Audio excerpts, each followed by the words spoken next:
Bonjour, je présente ici dans des petites cuves en plastique, des cuves de 5 litres.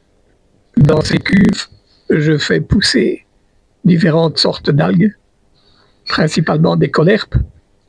J'ai aussi eu la chance d'avoir sur une de mes pierres vivantes une laitue de mer.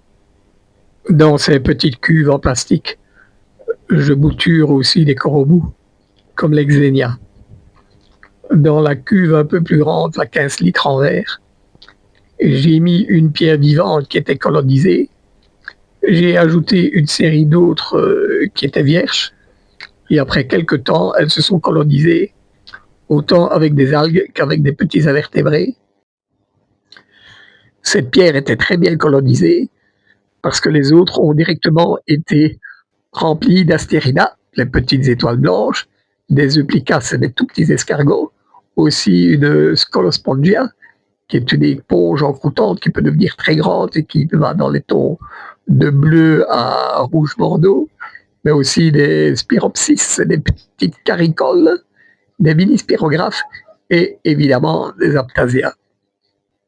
Ces pierres vivantes colonisées ne sont pas spécialement bonnes à mettre dans un récifal, surtout à cause des aphtasia et de l'éponge encroûtante, mais dans un bac commun ou un fish only, c'est parfait parce que ça fait une très belle décoration vivante et c'est amusant de voir tout qui continue à se développer et à s'étendre sur les autres décors que vous auriez pu mettre dedans.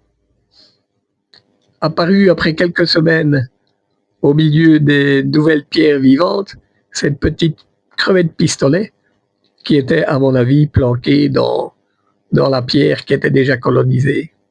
Je l'ai laissée dans ce bac où je cultive mes pierres vivantes, ne sachant pas les dégâts qu'elle pourrait provoquer dans un aquarium récifal.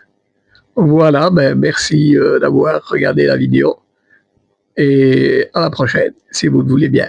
Ciao.